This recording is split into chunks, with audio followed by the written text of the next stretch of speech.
இந்த மாபெரும் இணைப்பு விழாவை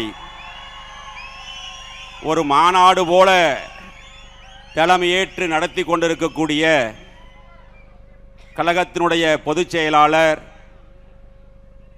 உள்ளாட்சி மற்றும் நீர்வளத்துறையினுடைய அமைச்சர் அருமை அண்ணன் ஆனந்த் அவர்களே, இந்த நிகழ்ச்சியிலே வரவேற்புரை ஆற்றி சென்றிருக்கக்கூடிய வருவாய்த்துறை அமைச்சர் அருமை அண்ணன் கே.எஸ். செங்கோட்டையன் அவர்களே, மற்றும் இந்த நிகழ்ச்சியில் கலந்து கொண்டு எங்களுக்கெல்லாம் ஒரு சிறப்பான ஒரு வழிகாட்டியாக எங்களை இந்த இயக்கத்திலே இணைத்துக் கொள்வதற்கு அனைத்து ஏற்பாடுகளையும் செய்து எங்களுக்கு வழிகாட்டியாக இருந்த நெடுஞ்சாலை மற்றும் பொதுப்பணித்துறை அமைச்சர் அருமை அண்ணன் ஆதவ் அர்ஜுனன் அவர்களே, மற்றும் சுகாதாரத்துறையினுடைய அமைச்சர் அருமை நண்பர் அண்ணன் அருண்ராஜ் அவர்களே, மற்றும் அமைச்சர் பெருமக்கள் ஸ்ரீநாத் அவர்களே,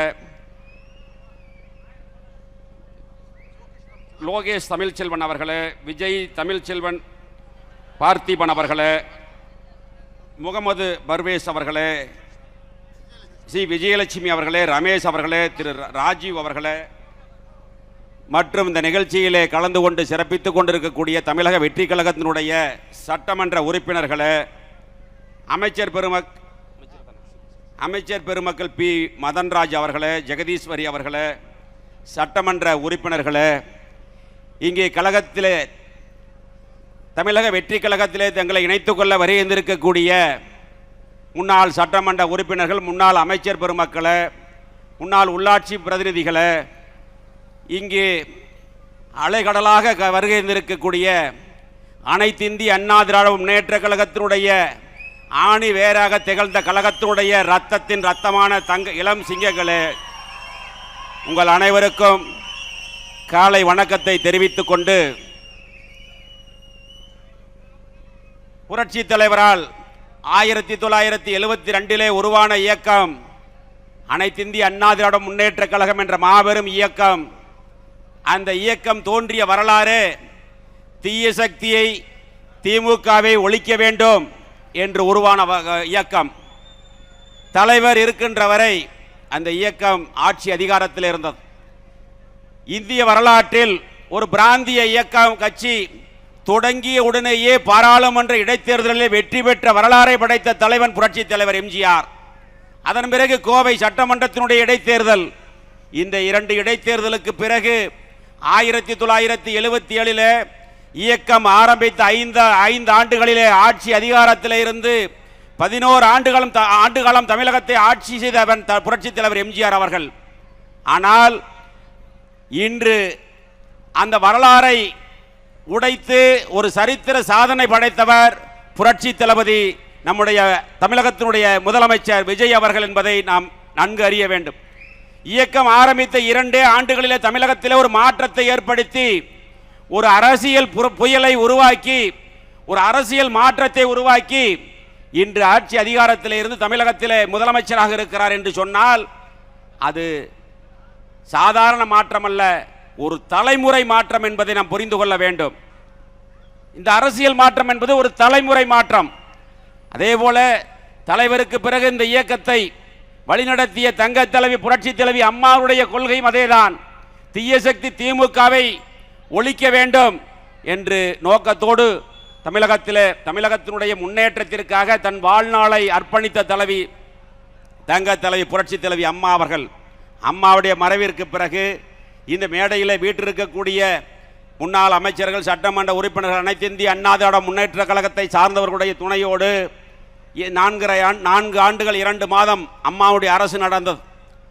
இப்பொழுது பொதுச் செயலாளராக இருக்கக்கூடியவரை நாங்கள் எல்லாம் சேர்ந்துதான் பொதுச் செயலாளராக உருவாக்கினோம். ஆனால் அவருடைய தவறான முடிவுகளால் இன்று இந்த இயக்கம் தள்ளாடி கொண்டிருக்கிறது என்பதற்கு இதுதான் மிகப்பெரிய உதாரணம். உண்மையை சொன்னால் துரோகி என்று சொல்கிறார். உண்மையை எடுத்து சொன்னால் யார் துரோகி என்பதை நீங்கள் புரிந்து கொள்ள வேண்டும். திராவிட முன்னேற்ற கழகத்தோடு சேர்ந்து ஆட்சி அமைக்கலாம் என்று சொல்வது சரியா என்று இந்த இயக்கத்திலிருந்து விலகி இன்று தமிழக வெற்றி கழகத்தில் இணைத்துக் கொள்ள வந்திருக்கக்கூடிய ஒவ்வொரு தொண்டனும் நினைத்து பார்த்துத்தான் இன்று புரட்சி தளபதி தலைமையை ஏற்று இங்கே இந்த இயக்கத்தில் தங்களை இணைத்துக் கொள்ள வருகின்றிருக்கிறார்கள் என்பதை நாம் எண்ணி பார்க்க வேண்டும். 42 ஆண்டுகள் இயக்கத்தில் உறுப்பினராக இருந்து 25 ஆண்டுகள் தீவிர அரசியலிலே இருந்தவனான். பல்வேறு உள்ளாட்சியிலே பல்வேறு பதவிகளில் இருந்து புரட்சி தலைவி அம்மா அவர்கள் அடையாளம் காட்டப்பட்டு 5 ஆண்டுகள் போக்குவரத்து துறை அமைச்சராக பதவி கொடுத்து அழகு பார்த்த தாய் புரட்சி தலைவி அம்மா அவர்கள். கரூர் சட்டமன்றம் என்று சொன்னாலே உங்களுக்கு நன்றாக தெரியும். அது தமிழக வெற்றி கழகத்தினுடைய வரலாற்றில் ஒரு கரும்புள்ளியாக இருந்தது கரூர் சம்பவம் என்பதை நீங்கள் தெரிந்து கொள்ள வேண்டும். 41 அப்பாவி உயிர்கள் இறந்தது தளபதி அவர்கள் கரூர் வருகையின் போது. அது மட்டுமல்ல, கரூர் சட்டமன்றம் என்பது தமிழகத்தில் இருக்கக்கூடிய 234 தொகுதிகளிலும் இருக்கக்கூடிய அரசியல் விமர்சகர்களும் அரசியல் பார்வையாளர்களும் உற்று நோக்கக்கூடிய ஒரு தொகுதியாக இருந்தது. ஏனென்று சொன்னால் அந்த தொகுதியில் அதிகாரத்தினுடைய உச்சத்தில் பல்வேறு பொய் வழக்குகளையும் பணத்திமிரில தன்னுடைய அதிகாரத்திலும் பணத்தை வைத்து ஜெயித்து விடலாம், ஆட்சி அதிகாரத்துக்கு வந்து விடலாம் என்று சொன்னவர்களுக்கு மத்தியில் மிகப்பெரிய போராட்டத்திற்கு இடையில் நாம் வெற்றி பெற்றோம். இருந்தாலும் வெற்றி பெற்ற பிறகும் சட்டமன்ற உறுப்பினர் பதவியை துறந்து இன்று தளபதி புரட்சி தளபதியினுடைய தலைமையில் இந்த இயக்கத்தில் கரூர் மாவட்டத்தில் இருக்கக்கூடிய அனைத்து இந்திய அண்ணா திராவிட முன்னேற்ற கழகத்தின் நிர்வாகிகள் அத்தனை பேரும் இங்கே வருகின்ற தங்களை இதில் இணைத்துக் கொண்டிருக்கிறார்கள் என்று சொன்னால் இன்று அரசியலுடைய நிலை என்ன என்பது தெரியும். ஒரு தலைவன் சரியான முடிவு எடுக்காமல் இருந்தால் அந்த இயக்கம் எப்படி போகும் என்பதற்கு உதாரணம் தான் இன்றைய நிலை என்பதை நீங்கள் தெரிந்து கொள்ள வேண்டும். அப்பேற்பட்ட மிகப்பெரிய இயக்கம் 1.5 கோடி தொண்டர்கள் இருக்கிறார்கள். அடிமட்ட தொண்டனுடைய உணர்வை புரிந்து கொள்ள வேண்டும். நான் பல மேடைகளில் பேசும் பொழுது சொல்வேன், கீழே இருக்கக்கூடிய தொண்டன் கொடி பிடித்தால்தான் அந்த இயக்கத்தினுடைய தலைவன் கோட்டைகளை கொடியேற்ற முடியும் என்பதை புரிந்து கொள்ள வேண்டும். அப்பேற்பட்ட மாபெரும் இயக்கம், அந்த இயக்கம் திராவிட முன்னேற்ற கழகத்தோடு சேர்ந்து ஆட்சி அமைக்கலாம் என்று சொல்கிறார்கள். அதை பற்றி எல்லாம் கவலைப்படாதவர்கள் உண்மையை எடுத்து சொன்னால் துரோகி என்று சொல்லுகிறார்கள். எனவே இன்று தமிழகத்தில் ஒரு மிகப்பெரிய அரசியல் புரட்சி ஏற்பட்டிருக்கிற தமிழகத்தில் அல்ல, இந்தியாவே திரும்பி பார்க்கின்ற வகையில் நம்முடைய புரட்சி தளபதி நம்முடைய முதலமைச்சர் அவர்கள் ஒரு அரசியல் மாற்றத்தை ஏற்படுத்தி இருக்கிறார். இப்பொழுது மட்டுமல்ல, தலைவர் இருக்கின்ற வரை 11 ஆண்டுகள் 3 முறை தமிழகத்தினுடைய முதலமைச்சராக இருந்தார்.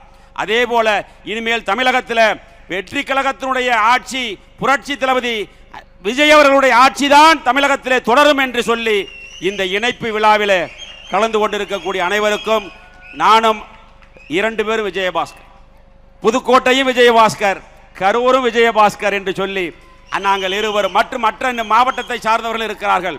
அது மட்டுமல்ல, நம்முடைய முதலமைச்சர் புரட்சி தளபதி அவர்கள் சமீபத்தில் ஓரிரு வாரங்களிலே கரூர் வர இருக்கின்றார்.